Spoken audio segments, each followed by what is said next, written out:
Hello and welcome back to the official YouTube channel of Anastasis Academy. Ladies and gentlemen, my name is Ananya B. Chatterjee, your VARC mentor. So guys, in Maverick Mastery series, episode 1, we covered questions on parajumbles. In episode 2, we covered questions on summary type. And in today's session, we are going to look at some questions on odd one out questions that are a regular feature in CAT. You may expect at least 2 questions from this domain in CAT 2024. So this is a very, very important topic that you need to prepare. So the objective of today's class is very simple. I have chosen a couple of questions which I would like to discuss with you all. And let us see what is the correct way of reaching the correct answer in odd one out questions and how we can do this in minimum time, right? So, okay, let's start. So either 4 or 5 sentences related to a topic will be given below. All but one of them can be put together to form a meaningful and coherent short paragraph. So the sentences could be jumbled up, right? We have to choose the odd sentence out. Okay, all right. Let us look at the first question. Palate, palate, and palate are homophones, which means they are all pronounced the same way, but they mean different things. So it should be pronounced, first of all. Let's correct this quickly. Okay. So homophones, homo means same, and phone means sound. So these are similar sounding words, but they have very different meanings. Palette number 1, palette number 2, and palette number 3. B says palette, the first one, is mostly related to art. C says when you picture a painter, you probably imagine them holding a flat board, it should be flat board, with a hole for their thumb to hold the paint. That board is called a palette. The same palette we are talking about, right? The ones that are used by painters. Palette, the second one, often refers to shipping equipment. Now, I'll tell you what, it is not jumbled up here. The opening sentence has to be A. Then you talk about what is palette number 1, what it is related to.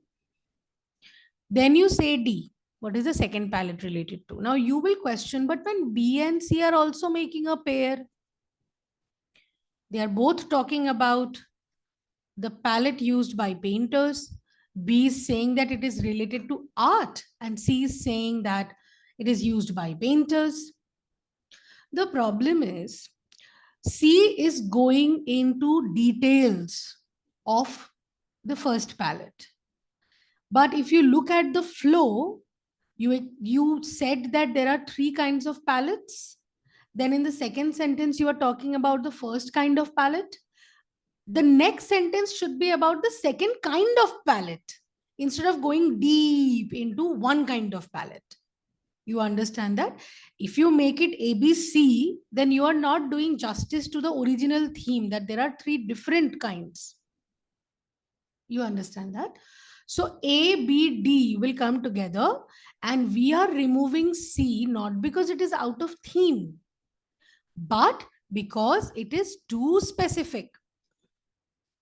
It is too specific. You're going into specificity, which is not required here. First of all, though, ideally, the second sentence should have been B. The third sentence should have been D. And there should have been a sentence which talks about the third palette, the palette of food. Palate refers to the organ in our body that helps us taste food and pronounce words. That should have been the last sentence, actually. That A means this, B means this, and C means that. Like that. So we are going to eliminate C, which is the correct answer. Okay. So let me mark it for you.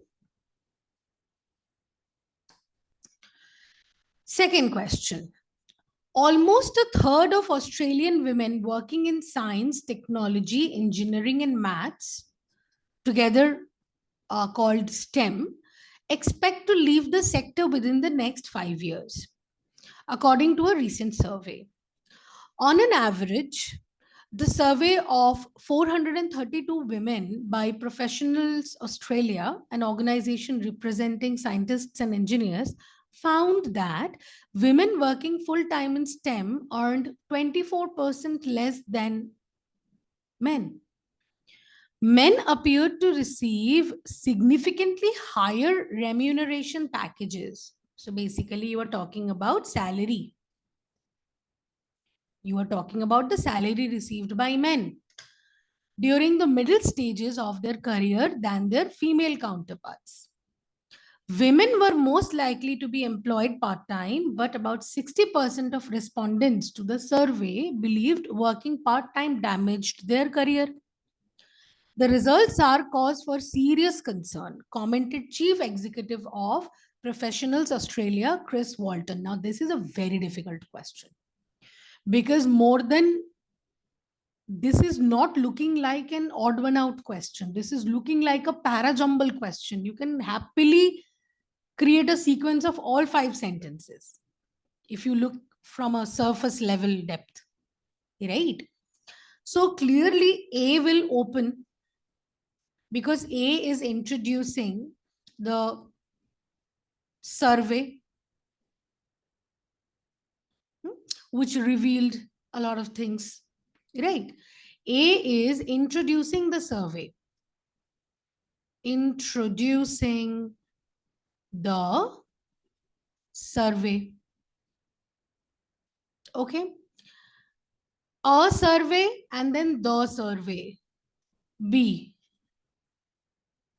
You are continuing on the survey and saying that these many women participated in the survey. And you are also introducing which entity conducted the survey. And in B itself, you are in the second part of the sentence, you are talking about the observation. Observation number 1. Observation number 1. That women working full-time in STEM earn 24% less than women. So men. So you're talking about money earned by women, which is lesser than men. First observation. B will give rise to C. Men appear to receive significantly higher remuneration packages. Observation number 2. During the middle stages of their career than their female counterparts. So B and C are making a mandatory pair because they're talking about the salary gap. Then comes D.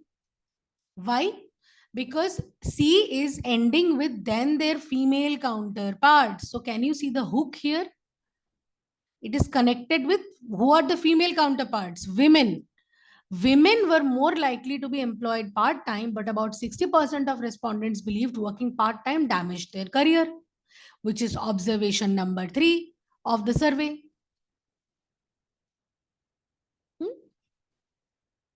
So you have the female and woman connection, C to D,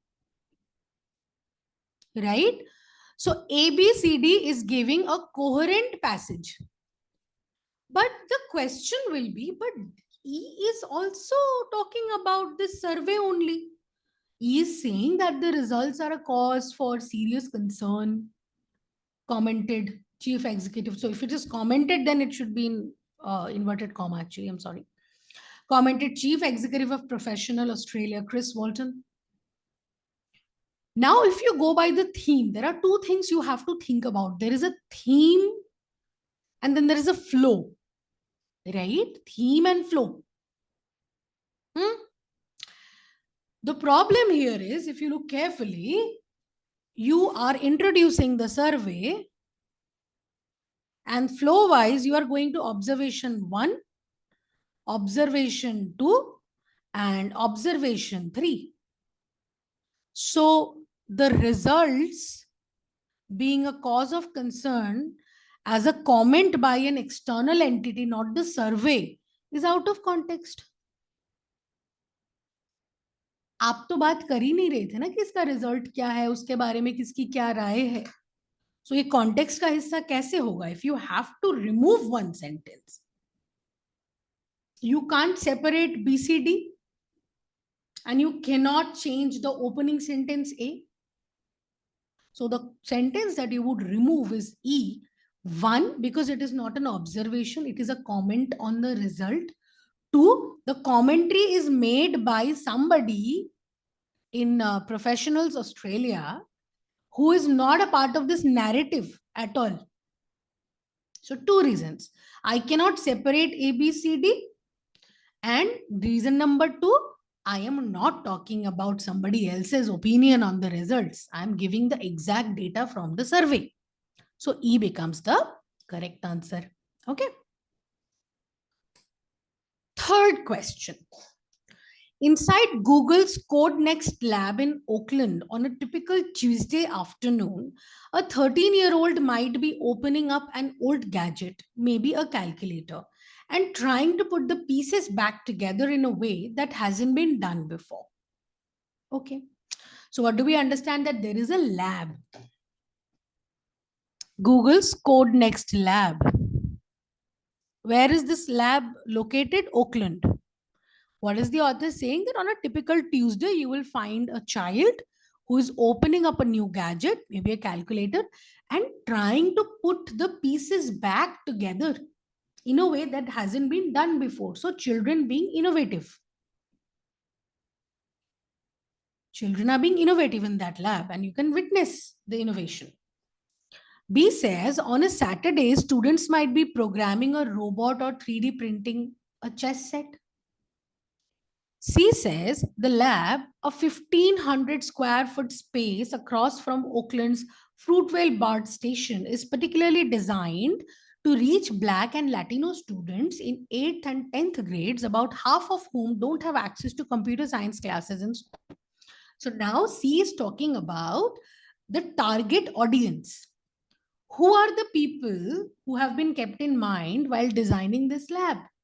And it is also introducing the important points of the lab design, like what is the area and so on and so forth, right? Where is it situated?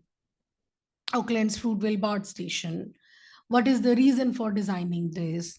Especially the marginalized people like Black and Latino students who don't really have an access to a computer lab or computer science classes in school. D says, working with community organizations and the design firm Kurani, they developed a space that would draw students in, whether or not they had been interested in technology in the past. So apparently, some people were working with community organization and a design firm Kurani, and they developed a space that would draw students in, as in attract students here. Whether or not they had been interested in technology in the past. So you are in this sentence talking about the indifference in choice. It doesn't matter if you're interested or not interested, we will try to attract you, right? E says, the walls are plastered with floor to ceiling images of people like Melba Roy, a Black woman who led a team of NASA's human computers, and Guillermo Camarena, a Mexican inventor of a type of color television screen. Now, this is a difficult one again. But the good thing is it is not a jumbled one. Just like the previous one. So clearly you will have to, first of all, see the mandatory pairs. A and B are going to come together because of this. On a typical Tuesday, you will see that a child is opening up a calculator and trying to put it back in an innovative way. On a Saturday. So on a Tuesday, on a Saturday, this connection that students are doing something innovative on a Tuesday and on a Saturday. So A and B are together.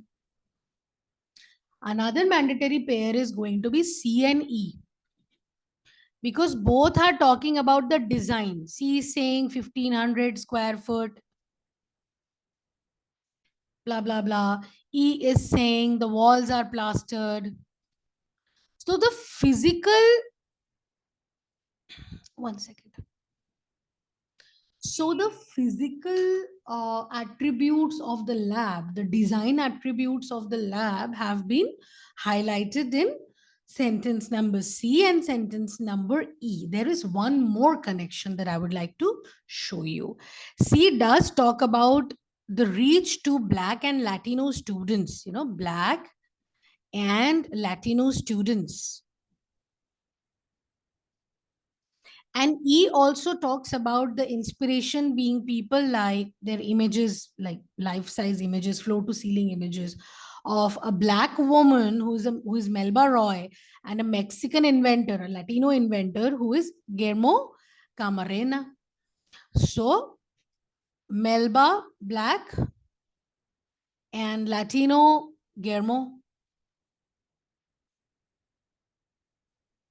So C and E are also together. So if A and B are together and C and E are together, the only sentence that is not going with it is C.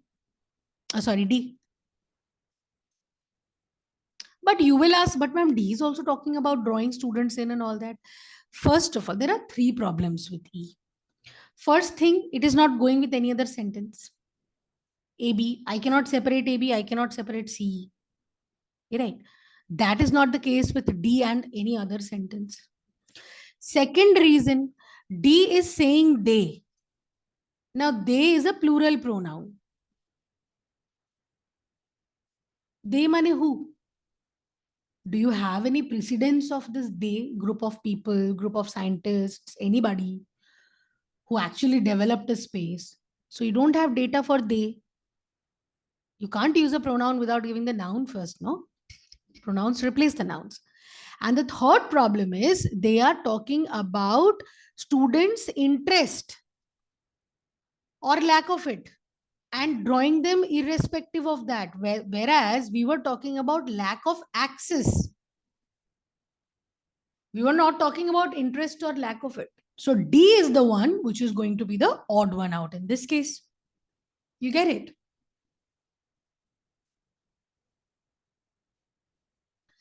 Next up, you have this question. It is very confusing, first of all. Let me read it out to you.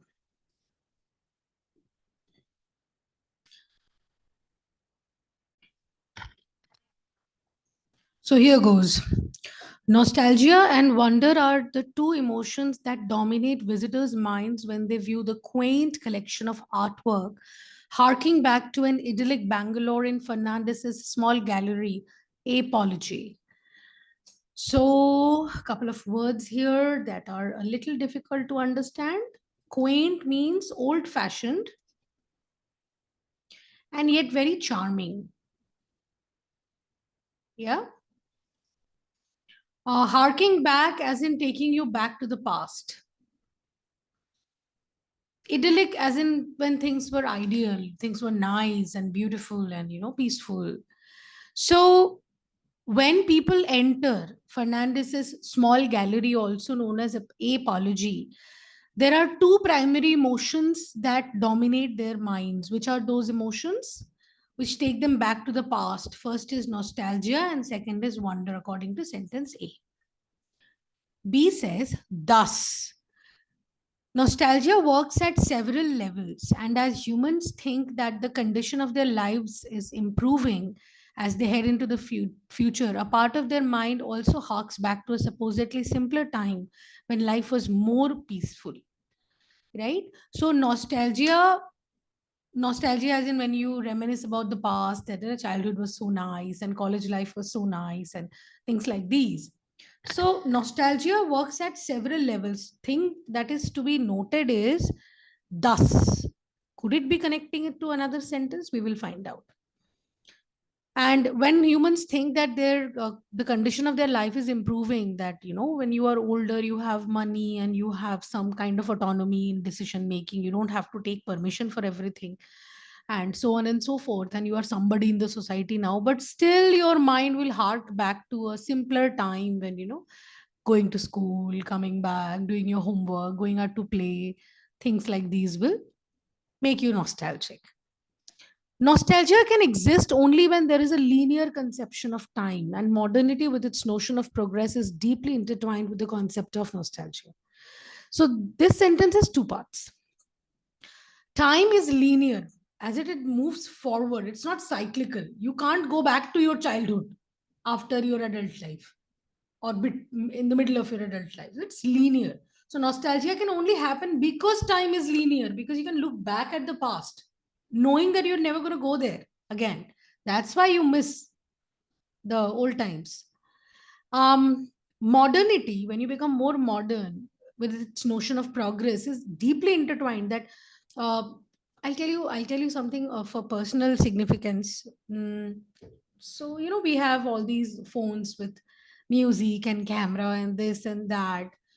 Sometimes I also feel that, with so many things and apps and phone calls and social media and this, everything you do on the phone is with you all the time. So I am a millennial born in the 80s. So I miss that time when we used to have those phones, big phones, and you will dial 9 and 9 will come back. And then you will dial 8 and 8 will come back. So back then it had a nostalgic value. It has a nostalgic value for me, that too much communication is happening now, but then real communication is probably not happening. I miss letter writing. Nobody writes letters anymore, although we are progressing so much. And I'm glad that we are, but I miss those times like that. So, C. D says, and Fernandez's work satiates that hunger for nostalgia an old Bangalorean would have. That hunger, again, you have something. Which hunger? Do you have a precedence for that? So you have to start with C. I'll tell you why we are not starting with A little later. It's a linear conception of time, modernity, blah, blah, blah, blah, blah. Deeply intertwined with concept of nostalgia. Now, this is the cause, and thus nostalgia works at different levels. Hence, because it is deeply intertwined with progress and modernity, more modern you get, the more you start missing the simpler times. Thus, it works at several levels. Your condition is improving, you're heading into a very advanced technology wala future, but you still miss the simpler times. And you are saying that harks back to a supposedly simpler time. You want that time back, and then that hunger. So C to B is going with thus, B to D going with that hunger for simpler times. An old Bangalorean will have that. So the question is, but A is also talking about nostalgia, and A is looking like an opening statement. Why not A? Why are you starting with C, ma'am? Simple. A talks about nostalgia and wonder. My entire theme is nostalgia, not wonder. It is an alien concept in the context of BCD. You're talking about past, not the amazement in the present. So because of this introduction of the second primary emotion, wonder, their entire sentence is now out of theme. Yeah. And you cannot separate C to B because thus. You cannot separate B to D because that hunger. So A becomes the odd one out here. A becomes the odd one out here.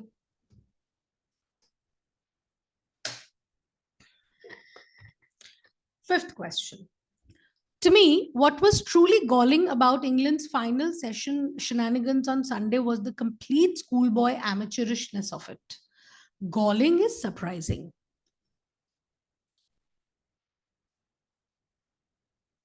Amateurishness is basically childishness or noviceness, right? So the author is saying that I was so surprised, and shenanigans is exactly nakhre, tantrums. So apparently, in the final session, England, the players of England displayed some kind of shenanigans, and the author is saying, I'm so surprised how amateurishly they behaved in that session. The shenanigans were not cool. They were very amateurish, they were. I should think that when the English spirit of cricket waddles self-deprecatingly, waddle is when you walk like a penguin. The English spirit of cricket, matlab some batsmen, waddle self-deprecatingly into view, looking down at the ground. So when a cricketer, a batsman enters the, the ground and is looking, and is self-deprecatingly like अपना मजाक खुद ही उड़ा रहे हैं, क्यों उड़ा रहे हैं वो आगे पता चलेगा, while modestly acknowledging any applause with vague oscillation of it. कैसे करते हैं ना बैटमैन, बैट ऐसे घुमा घुमा के दे acknowledge the entire audience. So while modestly acknowledging any applause from the audience with a vague oscillation of its bat, the Australian spirit of cricket, an Australian player studies the pear-shaped silhouette. Pear-shaped क्या होता है? This is a pear. Babbu Gosha बोल लो, नाशपाती बोल लो. Silhouette is the shape. So Australians study the pear-shaped silhouette, spits, then it spits. The Australian players would spit looking at the English player who is oscillating the bat and acknowledging the applause. Readjusts its box and growls.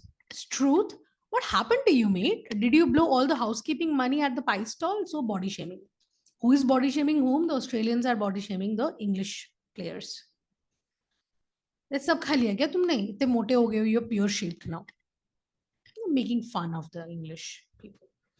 Andrew Strauss went to Radley, and all I can do is wonder if that is the sort of sharp practice they are teaching in English public schools these days. So somebody went to somebody, and it is not cool with the author because author is saying that, wow, you go to Radley, and I am wondering here that this is the sort of practice people are teaching you in your schools, that you go to people with your problems. We don't know what the problem is though. Yeah. I think Radley would be an umpire or something. If that's what it is, then there's little wonder Britain is no longer capable of marching into somebody else's country and forcing the indigenous population, indigenous is local, to wear ill-fitting suits and make us all a fried breakfast, the English breakfast. तो इसमें कोई बड़ी बात नहीं, it's not a big deal if this is what it is. Then it's no wonder कि ऐसे लोग निकल के they are not able to anymore go to other people's country like they used to during the British Empire and make people wear their ill-fitting clothes and have their kind of breakfast, basically influencing other people's action. ठीक है, ऐसे लोग निकल रहे हैं तो Britain ये सब नहीं कर पाएगा. That is what is more natural, right? It's ABD, guys. England's final session shenanigans, the schoolboy amateurishness, A. Then Andrew Strauss went to Radley, teaching in school, schoolboy amateurishness, English public schools these days. यही सिखा रहे हैं क्या आजकल England में?